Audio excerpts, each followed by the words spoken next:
So yeah, so anyways, we were just getting out of our other meeting and everything. Sorry about that. But anyways, so so Leslie and I are kind of doing like a team thing, of course, kind of like you, Melissa, Misty, and Brianna, and Leslie, and then Melissa. She's not here. She didn't show up or something like that. No, we haven't seen her yet. Okay.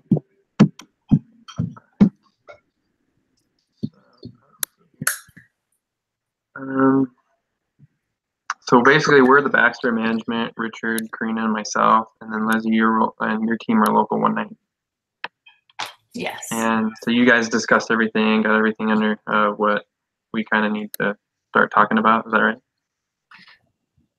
Or come up with a negotiation kind of situation so we can figure out what wages. Yes, we discussed our wages. Yes. So anyway, so Karina and Richard and I, we kind of discussed a few things. I was getting started on this right away. But we decided to go with the Me Too clause, and I kind of start there and see what kind of ideas you as a local 190 came up with for wages. Okay.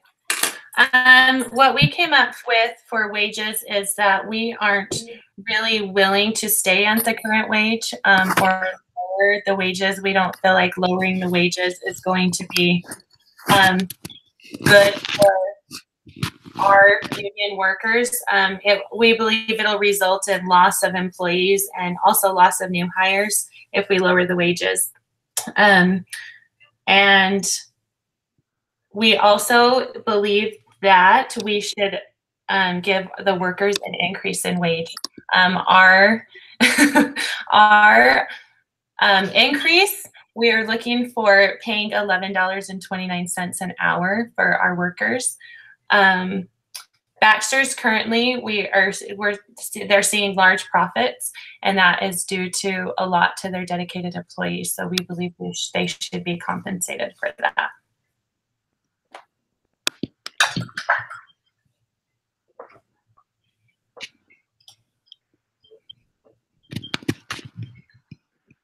Okay, that's good. I understand where you guys are coming with this one. You know, lowering the wages wouldn't be good for the workers inside the plant. You probably would lose people if wages started going lower.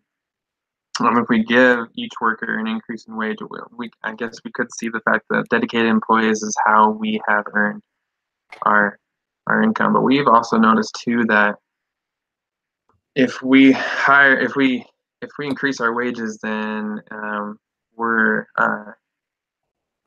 profits will also go down. Karina, do you have anything you want to add to what we kind of discussed about instead of hiring and increasing our wages, we might want to lower our wages a little bit more? I'm just wondering if you want to make concessions other than salary. Is there any room for negotiation at all? Can I just point? I had one point that I wanted to make when it came to the salary itself. If you look at the chart, the Exhibit 1 chart that was provided, even though we have been locked in at this wage for a while, this 1069, and so that if you look at this, our net earnings are continuing to go up.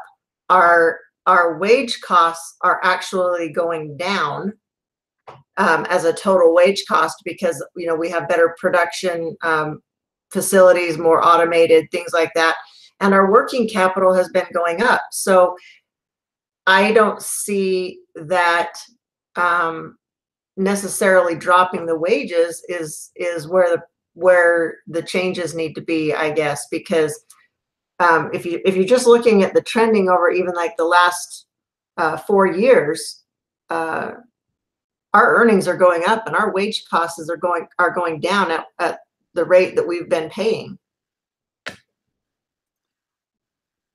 Well, just to counteract that one, so yes, in 1983, wage costs did decrease, but from up until 1980, there was actually 1981, there was a steady increase. So it's just been in the last 2 years that the wages have gone down, which coincides with the production of our new factory.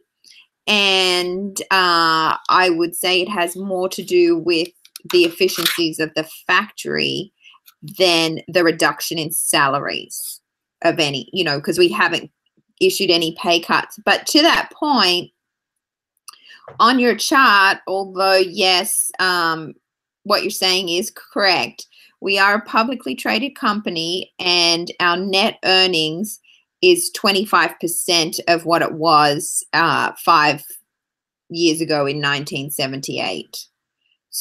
So our stockholders are not making the money on their investment that they had been making previously. So we need to try and keep all stakeholders happy. So I do agree with what you're saying, but we just need to broaden the picture. Yes, we are profitable, but we're not providing the returns to our stakeholders we need to provide.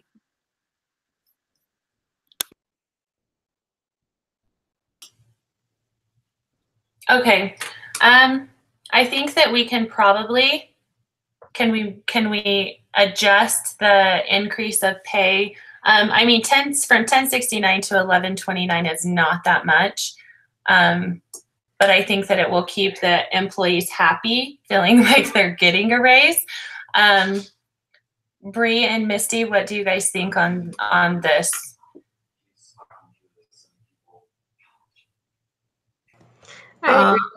Sorry.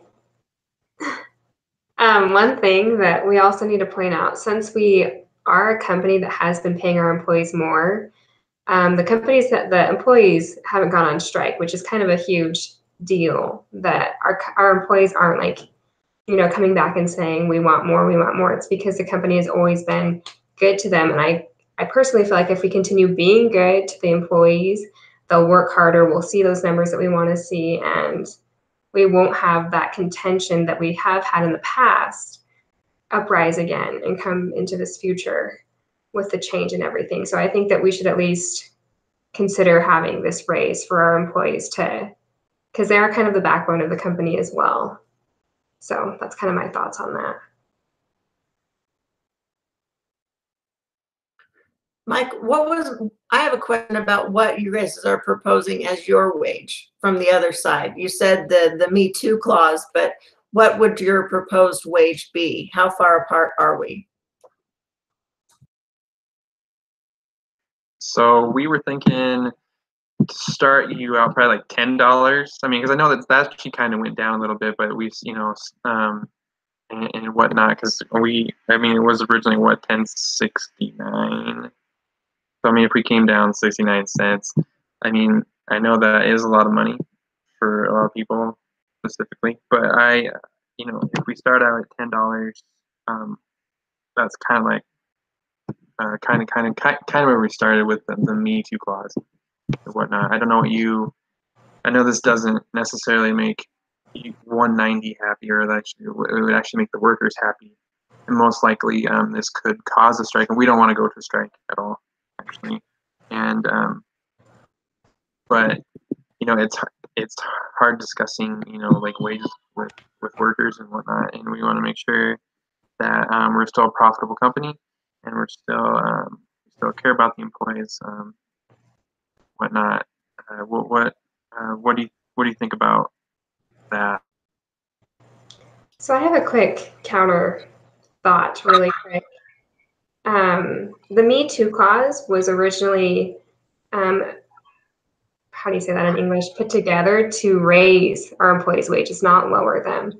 So in that fact, you're kind of, I don't know, being a little bit sneaky with that Me Too clause, because it never stated that we would lower our wages. It always just help our employees to get more and to benefit from that. So that's just something that I think we should bring to attention as well. And I would say that's up to a court of law to decide. You know. Okay. I just want to stick in here that we're trying to stop a strike from happening. And I mean, bottom line, your workers are looking at wages. And if you lower their wages, our workers they're not going to be happy with that at all. So I don't think lowering the wages is really on the table for us. Bree and Misty, what do you think? Misty, you're on mute. Yeah, as far as lowering them, I don't think that is the way we would want to go. If they wanted to continue the freeze at the current wage, that might be something that they would be, you know, that everyone would feel okay with, rather than, you know, saying you're not going to be getting a raise versus we're taking money away is a little bit more positive, I guess. And then maybe there could be some other concessions made somewhere too, along with that wage freeze. Maybe we could negotiate other things in the contract. Right. Bree, how do you feel about that? I think definitely freezing the wages would be better than lowering them, especially 69 cents, because that's thousands of dollars a year that our employees would miss out on. And I know that will be hard for them. So I definitely think that maybe the concessions thing as well would be something that we could offer them to kind of let them know that, hey, we're not lowering their wages, but we're not raising them either. So here's something to kind of look forward to and to work hard towards. Okay, so to write up this contract, sorry, Leslie, go ahead. No, go ahead. I was just going to ask you what you think. So I think it's interesting. It seems like Bree and Misty and yourself, Leslie, lowering wages would definitely cause a strike. So we don't want to do that. If we freeze our wages at what we actually have it as, $10.69, then that might be that would probably be the best option for us. I don't know, Karina, Richard, any ideas? Would you want to freeze wages, give some concessions, help these this local 190 and our employees throughout the plant be happy? Well, wages are frozen. I mean, it's not something we choose to do. They are frozen. We've come here asking you guys to take a reduction of $27.60 a week, which is a total of $1,400 per annum for each employee. It's interesting you've come to the table not calling the meeting and asking for an increase, which is a little bit offensive to us as a management team. So, you know, we have this legality of whether the Me Too clause only goes one way, being up, and we definitely don't want to have a strike. We've had such good relations for generations of employees, generations of management. So I guess really we're at an impasse where we're stuck with we either A, go into a legal battle about the Me Too clause, and both of us spend lots of money, both sides, with attorneys and court fees, or we stay with the status quo, but come to the end of our 7-year contract, which is in 2 more years, you have noticed that we wouldn't be increasing, we will be decreasing the salaries, not increasing them. You know, I just was thinking as you were talking there, Karina, I mean, we're talking about the base wage, and I don't know how many employees that work for the company are on the base wage. You know, you've got a base wage. When I think about a base wage, I think of a starting wage. That's where people start. Maybe if we did agree to lower the base wage for where people start out at, but then still have a good plan in place to reward those that are very loyal and hardworking and stay with the company for a long time, that might be I guess, a concession there, you know, say, here's our base wage for when people start out new with the company, things like that. Anybody that's currently on the wage that they are now, I don't know how you would address that, if you would give a percentage reduction based on what they currently make. Because I'm sure not everyone makes $10.69 an hour, you know. So that was my thoughts too, is if we look at the base wage as the starting point, then yes, I could see a new hire coming on at a less wage. Does that make sense?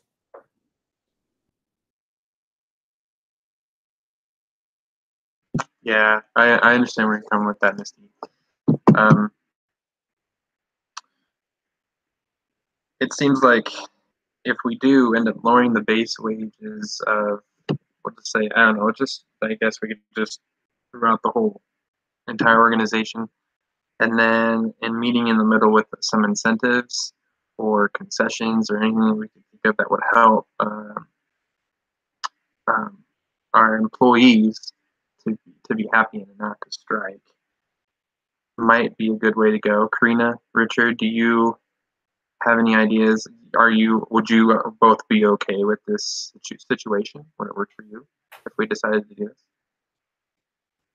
Well, I think as a company, we're looking at trying to remain competitive. We've been profitable. We've kept our profitability up. But as we're looking at other companies decreasing their pay rate, our profitability is at risk because of the fact that they're going to be able to sell their products at a lower cost to the consumer, which is going to push our products off to the side for the consumer. They're not going to want to purchase it, putting our company at risk, which when the company is at risk for their profitability, the whole company is at risk, including the employees.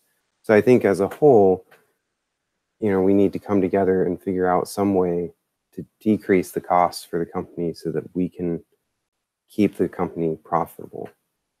And so I think any way we can find to decrease the cost to the company would be a good thing.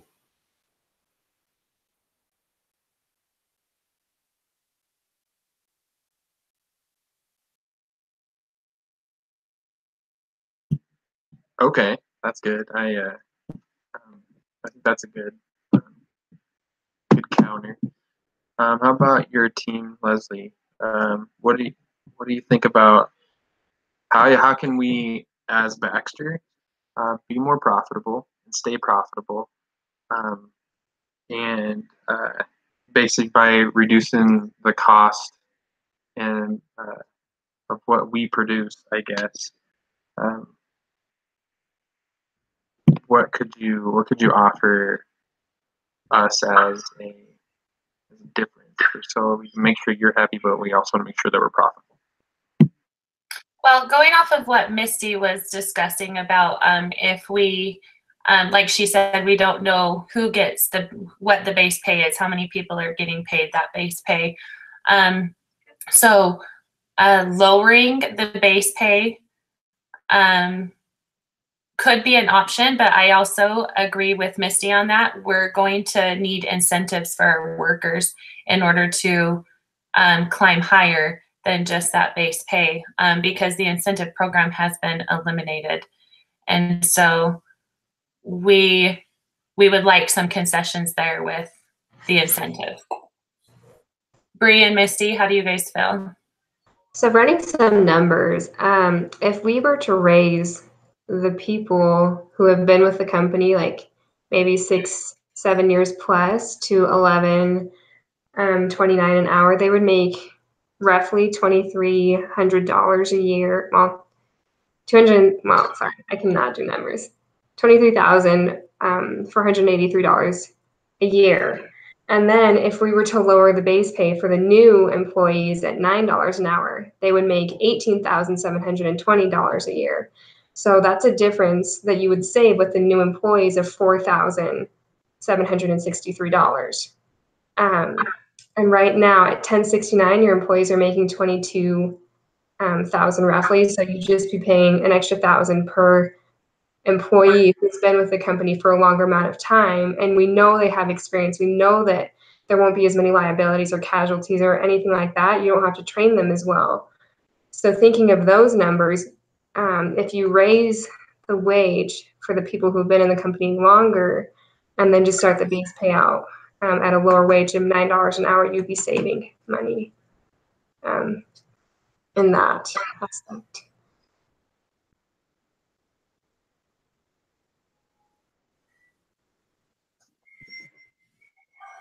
Okay, that makes sense. I understand. I see where you're coming from this one. That's good. I'm glad you did the numbers in that, Bree. That's appreciate that actually very much. So kind of shows that we still can make a profit and we're still saving money. And with new employees starting at $9, but then of course leaving our more loyal employees with the 1069, and then basically offering incentives to make sure that they are happy. Okay. Richard or Karina, do you have anything else to add to anything else before we try to write up a contract for fixing this problem? I imagine in the real situation it would have been very heated. Yeah. All right. Yeah, people would probably be threatening court sanctions and all that kind of stuff, right, Karina? Oh. Okay, so we need to agree on something, right, before we go into our groups and come up with a contract. So what? Sorry, do we go back to our separate groups to write up the contract, or is this something that can we just do it in here, Chad, or do we need to separate and come back? No, we need to do it in here. I think the only time that we actually separate back into our groups is if I think we have to go and read the discussion end notes. But I know that you and I actually have to, we have to meet, like, I don't know if it's just like me and you. It seems like in the directions for the organized labor reading are different from the discussion prep reading. They're totally different. And so it's very confusing to me when I see this, because it says in our discussion prep, it says we're supposed to write up a final contract as a team. So like, like all of us, Bree, Misty, you, myself, and Karina and Richard, Melissa. But right. Then in the reading for the organized labor, it says that me and you are supposed to negotiate the final wage and then write the contract ourselves up. And then one of us has to send it to the instructor. But I think since we're doing this together, we probably both have to write up the contract and send it to her. It's just this. It's kind of confusing. I didn't like this week very much because of this. No, it was pretty confusing. Mm-hmm. Yeah. So I think we can write it here. Okay, let's do it. Let's do it. All right. So just while we're writing this, did anybody go and read the debrief and end notes already about what happened? We did in our group. Okay. Yeah, I read them. So wasn't good. No. Nothing good came out of it. I imagine it must have been really ugly. Yeah.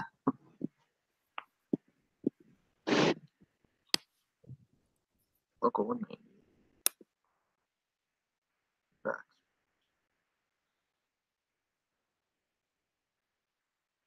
So has anyone else worked in a union? I've got absolutely no experience with a union. Richard had in our group. Has anyone from your group worked in a union? I worked for sorry, I got my phone ringing here. I worked for a local union contractor, electrical contractor. So, but not for the union itself. I was just an employee of the company. So I was kind of on the other side, I guess, not part of the union. My husband actually works at a company that has a union there, and it does, I mean, their wages are amazing and it's because of the union that their wages are amazing. But there are things that are also bad about the union too. I mean, it's kind of like definitely a Pro con. So in Australia, so here in the States, you have the Democrats and the Republicans. So in Australia, ours are actually named after the Labor Party, which is the unionized Socialist Democratic Party. And then our Liberal Party is the Conservative Party, which is capitalism, free trade, etc. So it's interesting, I guess because we were convicts and forced to work. But so it's sort of confusing that our equivalent of the Republican Party is called the Liberal Party because that has a different term here.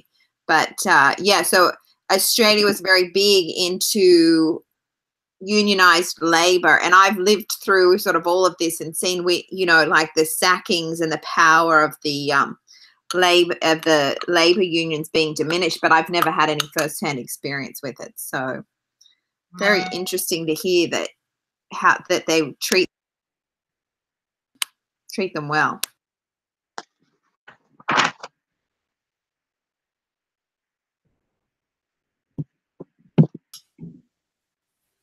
So how do you want to go about writing stuff? I know we basically just need to show both parts or how it went. This is just gonna be like Local 190 wanted this, Baxter Management agreed to this, or I'm not sure how to do this. Yeah, I think you just need to get the highlights down for what we agreed to, and then you guys can write the contract Right. however you think it should be. Okay, so as far as wages, what do we want to agree upon there? Do we want to take Bree's idea and go with that? Is everyone okay with that? Yeah, Bree's idea is great. Reduce the base wage to $9 for base. But then someone, I don't know who, if it would be the labor union or if it would be the company themselves, needs to come up with an incentive type plan for those that are good, loyal, employees that have been here for a while, or a way that they can see their, some sort of structured raise or incentive type plan because they don't have one now. So previously, in the rating previously, it talked about how their incentive plan works, where they worked in their groups and they decided what they were going to do. And once they were done with that, with their projection of what they were supposed to finish, whatever they did more, they were paid more for. Whatever they worked longer, they were paid more for, or they could be done for the day and go home. But none of that exists anymore. And so if we could come up with an incentive for them in order for them to make more money, that would be helpful, I think. Would you prefer worker autonomy or a pay increase? Because they gave up worker autonomy to keep the factory here. So now management seems to have all the control. So if salary wages remain the same, but someone could get a half a day off, would that be something that's acceptable? So you get a little bit of worker autonomy, but you're getting a half a day off, but you're not actually getting an increase in pay. Misty and Bree, how do you feel about that? So you're saying the salary would be the same, but they would get the half a day off. So yeah, kind so of like in your old agreement, if you met quotas and you were finished by whatever time of the day, so production didn't dip, so production was met, then you had the autonomy to go home. So now that was all lost 5 years ago in the last negotiation. So we don't really want to give any more salary, physical cash away, but would you like some worker autonomy back?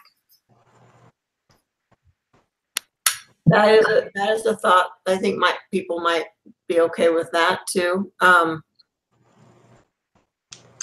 I do still think that some of the more loyal employees that have been there for a while, shouldn't see a significant reduction in their pay, but that it should be more entry level base pay type of people, One thing this isn't really in support of my side. If we do give that half a day off, if they finish early, one thing that might happen is that they might, bend some rules to get done quicker. So I feel like if we did give them the 11.29 raise after they've been with the company for so long, which is only $1,000 more a year for those people who stay long enough to get that raise, it would help the company. We wouldn't, be cutting corners anywhere, and it'd give people that push to kind of stay longer for us instead of being like, oh, I can get this day off, half a day off. I think that would be a little bit better personally. Well, the current injury rate is huge right now at the plant. It's a little bit ridiculous. And so then this is costing you guys money too. The injury rates they're losing work days from people getting hurt. So I agree with Bree. If we could lower I don't know if this would work, but if we could lower the production rate, and so that they don't feel like the workers don't feel like they have to get so much done every single day, and then they're not hurting themselves, but anything above that production rate, they get paid incentives for. So no management's ever going to agree with that. If you don't have the product, you can't sell it and make profit. So, yeah. So can I put something on the table? Something that we have in our union is that there's a point system. There's no sick pay or sick time. There's paid time. You get vacation time after so much time with the company. But we have a point system. So if you call off, you use 4 points for a day. If you leave early, like say 12 o'clock, so that's 2 hours left in your shift, you use only 1 point. If you leave 1 hour early, you still use 1 point. But for us, you get 20 points for the whole year, and it's rotating for the whole year. So when you use 4 points in July, like say July 1st of 2017, then July 1st of 2018, you earn those 4 points back. Or the other thing that's in place is if you go 13 weeks without calling off at all, no incidents, you get those 4 points back. So just something. So, Richard, it's sort of like a demerit driver's license sort of system. Yeah. And so basically, if you hit a certain point, you get, a warning, like a written warning, verbal warning. And then once you lose all your points, they have the right to let you go. Because at that point, you've been absent so many times that you've used up all your points. And the unions at some point agreed to it. And I think that would be reasonable because it would cut costs for sick days. It would mean that if they want less time, if they want to get off work early, they don't necessarily have to work faster to get the work done. We as management would try and work it out where we move someone around, fit them into that spot if they leave early, or say, okay, well, we just won't meet production today and we'll figure it out with overtime or something. But it gives them that ability to walk away from work if they need to or feel like they want to early, but they still would be receiving consequences for that. And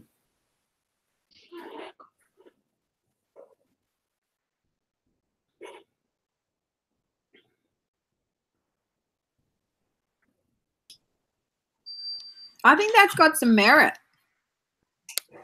What do you think, Misty and Bree? Yeah, I think that I don't remember in our reading, did it say these guys do have any paid time off, like right now, like sick or anything like that? Would that be a positive thing for them to have something like that available? Because I don't remember what they currently have.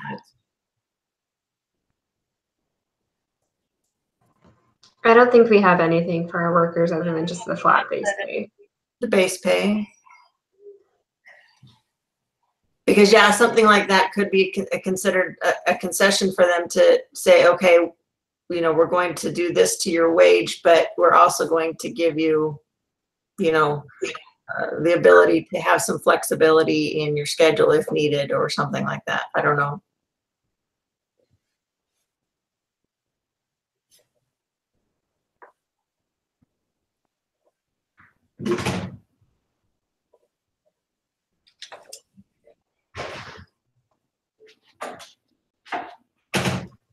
If we were to use that and write that up, how Or just a two.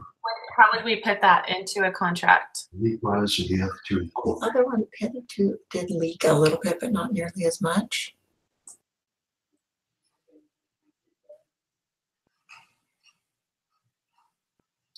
Chad, do you have an idea, or Richard, do you have an idea of how we can start writing it up?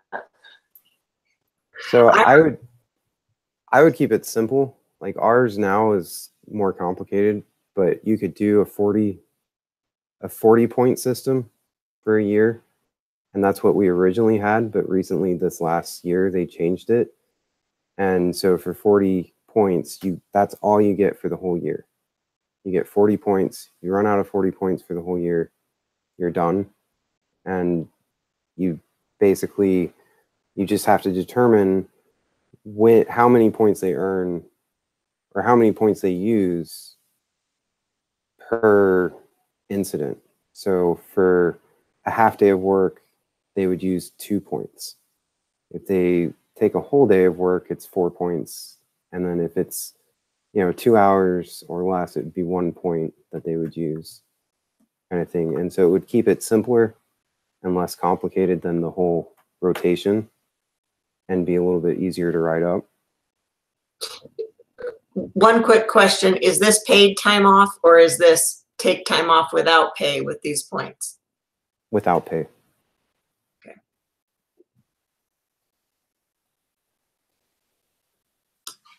Okay, can we have some kind of incentive rewards as far as if you have points left, how many points you have at the end of the year? Is there anything like, do you guys have a program like that?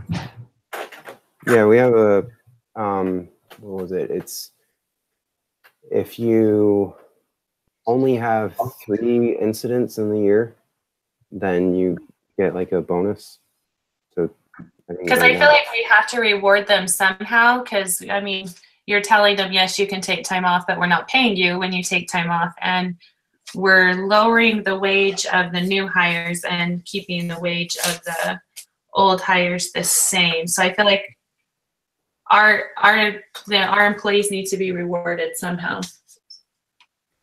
So like if they were to stay on for and only have 3 incidents throughout the year, which would also help the company out because then they're not going to leave as often, then they would get a bonus, say like $250 bonus for not using more than, I guess, 12 points within the year.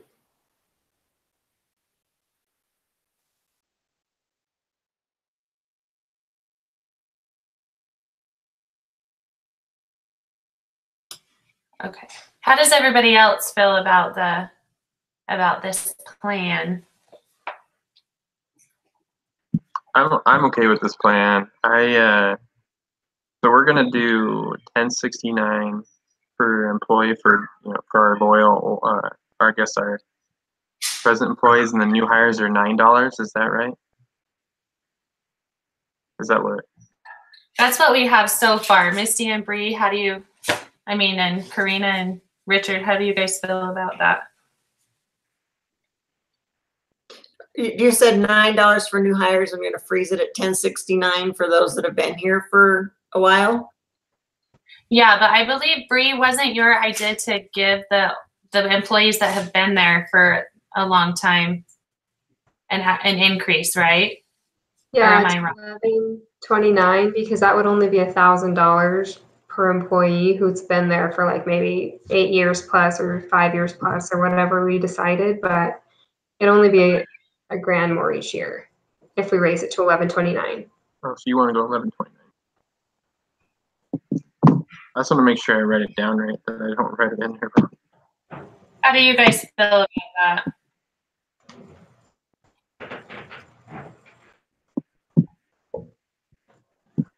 I'm okay. I'm okay with it. I don't know how Richard and Karina feel. They're good. If it's going to result in a net decrease in wages and still keep our loyal employees here happy and working hard and motivated, I think it would be a good idea. Well, I think it'll keep them motivated because then they'll have that extra pay, almost, and then they'll also be. So if we do the 40-point system like Richard came up with, and that if they're going to be incentive reward system along with that, where the employees who don't use points at all, or if you only use a minimum amount, they get an extra amount. They get an extra lump sum in their check, or they, that does raise motivation. It does help employees to work harder. But as far as I know, that's what we have now is 1129 for the loyal employees that have been there for a while. New hires $9, a 40-point system, and then an incentive program on top of it if they do well in their point system.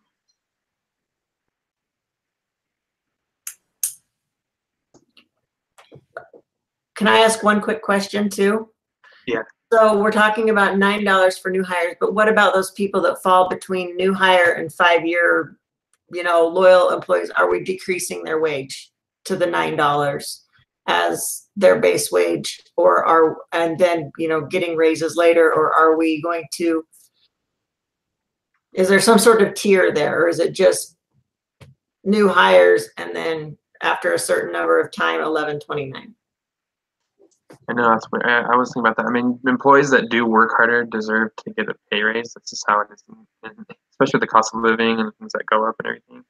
I don't necessarily know how much you should give an employee that works their way up to 1129 per hour, because you necessarily don't want to give, say someone's only been working there for 3 years, but they're a remarkable employee or whatever.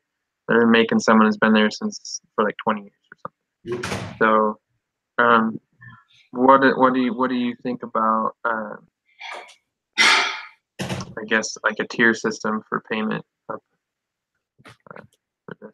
Well, I guess one of my biggest questions is, are we dropping people's pay to $9 that are, say, within that new hire range, but they're already working there in, say a couple years or whatever? Are we making their base wage then $9 instead of $10.69? Are we dropping it?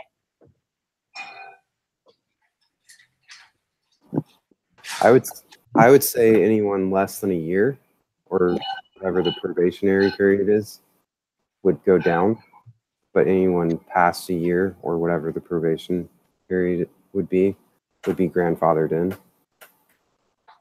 So anyone that's been there longer, less than a year, $9. Anyone from a year to maybe 5 years stays at the 1069.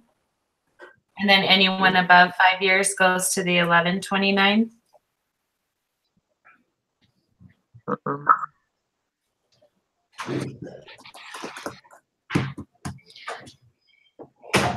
I'm not trying to make it confusing. I just, where I work, we have pay ranges. You know what I mean? It's like, and after you've worked here a certain number of years, if you were hired at pay scale 83, then, after 5 years, you're taken to pay scale 84, which is still a range, still between, 40,000 and whatever, or, you know what I mean? It's like you have these different pay ranges, and I guess that's where I'm getting confused a little bit, or just, because it's like I when I see a base pay of $9, that's a starting point. So. No, yeah, that makes sense. I worked for a hospital where I don't know, it was messed up. I ended up making I think my base pay was $12.50 an hour, and then I got a raise. But then something happened in the economy where they took my raise away, and so. But I can understand though that I think it'd be best to do if the $9, the $10.69, and then the $11.29. So you're right, Missy. I think it's best that you have a tier system in this, because you don't want all these employees getting angry at each other, or like, hey, I've been here longer than you, and I'm making less than you, or whatever. But I know that there's also education and other things involved with things like that too, that can change your pay. But I don't know. I think I'm probably just confusing everybody, but I do like that idea of tier systems. I agree, Misty. I like that idea. And also in our reading, it talked about how they're giving incentives for people to retire. So they're hiring new employees constantly. So that's going to help too, them getting rid of the older employees and bringing the new employees in. You're paying them less.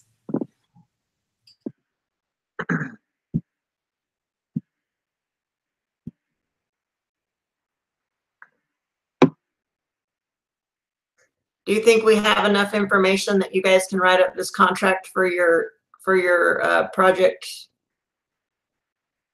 submission, or is there still things that you guys want to talk about before you guys write that up to submit?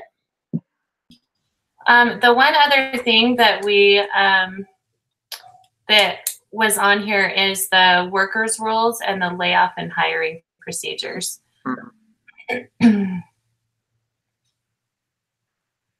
So basically, the workers, they don't feel like they have any voice in deciding what's the most efficient way and to complete their task. They're told exactly how to do everything, and so their ability to control their work schedule or what they do while they're there has been completely taken away. Now the production is so fast that they can't even leave their workstations anymore. They have to get permission to leave their workstations. And so we need to decide something to do there. Because of the fact that when they controlled their environment and what they were doing, also injury rates were rare, like it hardly ever happened. And now that they're being pushed so fast, injury rates are out of control. I think it was 202 injuries per 100 employees. What if we were to bring in some industrial engineers and hire industrial engineers to help us look at the processes and make processes more efficient and also address the safety concerns? That means we wouldn't need a ton of industrial engineers to cover the plant, maybe just a few, and they could look at the efficiency of the processes and improve the efficiency so that we can maybe keep that productivity level the same, but they're not having to work as hard to get the work done.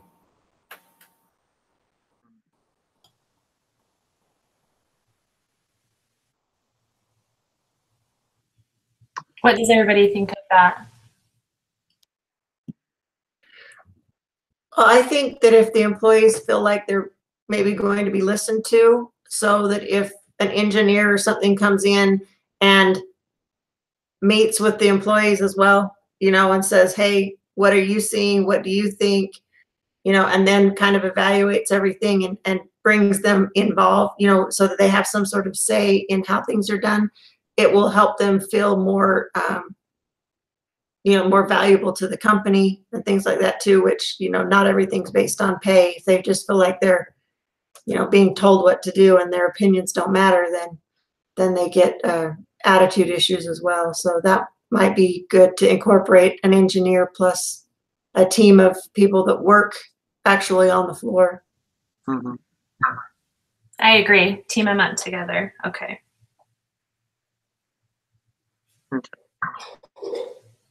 Okay, and then also the layoff and hiring procedures. Can we agree to keep the 52-week layoff notice? Can you guys agree to that? Are we going off of the 40-point system that Richard was explaining? Like if you lose all your points, then you get fired, or are we doing the 52-week now?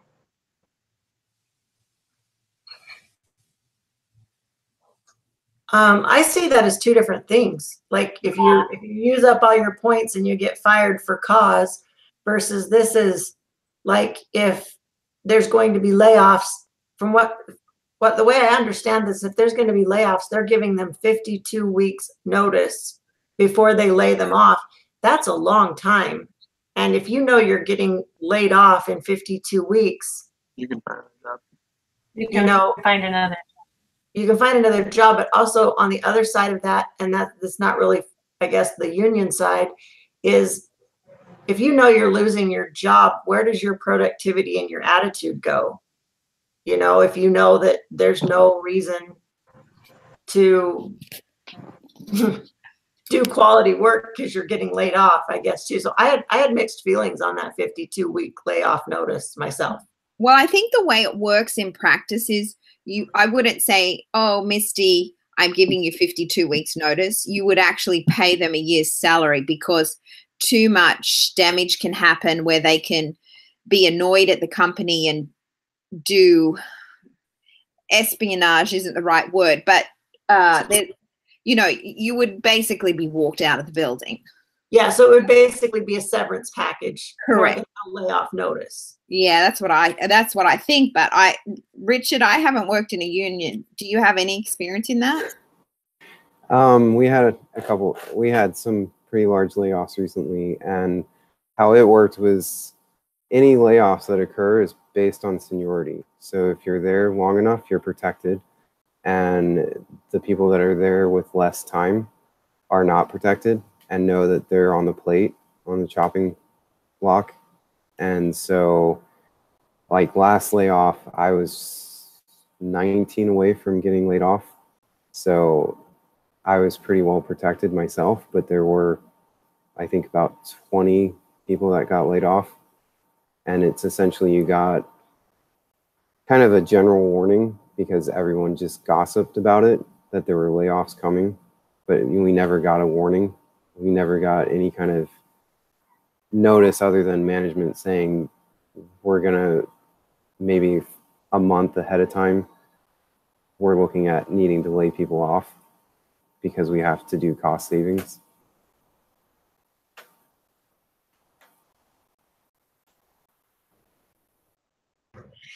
I guess my thought on that is 50 might, and like I said, maybe not maybe I'm coming from the wrong direction here. I should be on the management side, but I think 52 weeks is a long time as a severance pay or as a layoff notice. You know, I think where I work, they would give us, if they were going to ask a large number of people to voluntarily leave, they would get a 6-month severance pay.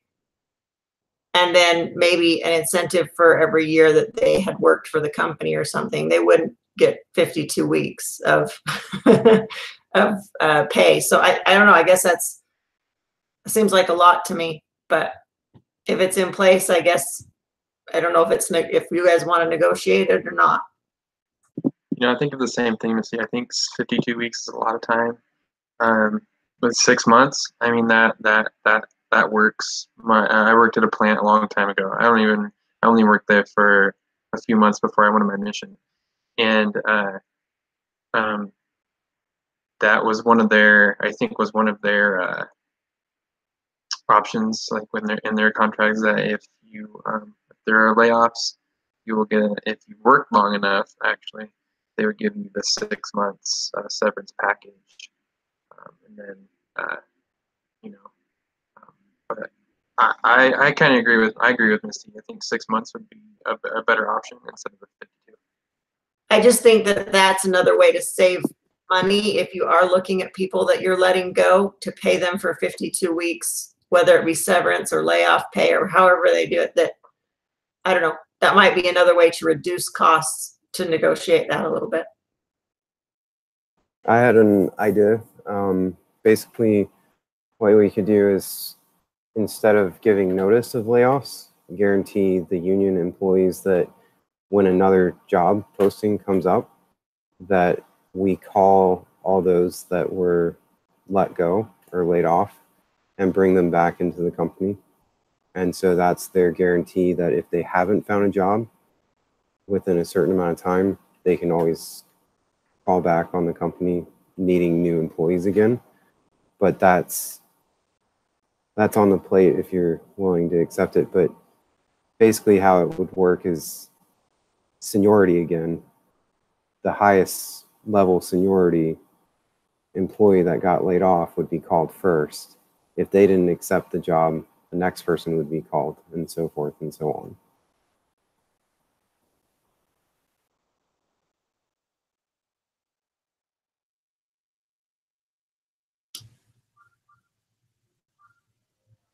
I like that. Misty and Bree, are you guys in agreement with that? I'm on board. Me too. Okay, so we can change it to 6 months severance pay instead of a year, but layoffs are based on off seniority. And then those who get laid off have the first rights to jobs when they come back up. Okay. Good.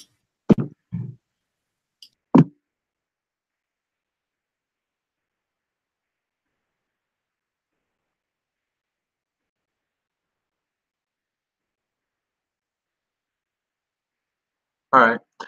Well, I think that's all we need, right?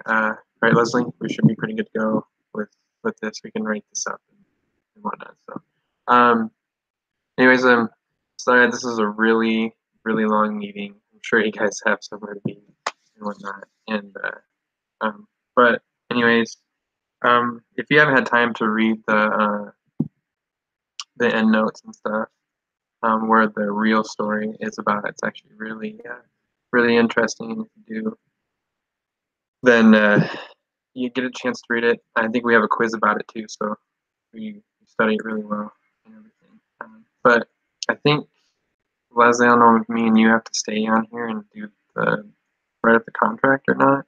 I don't think anybody else has to stay. I think you're able to go if you need to go.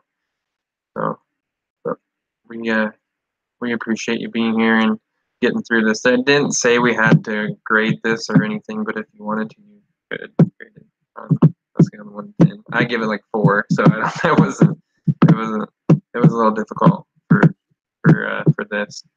But anyways, so I don't know. Did you want to talk about the doohickey breed? Yeah, I'll stop broadcasting here.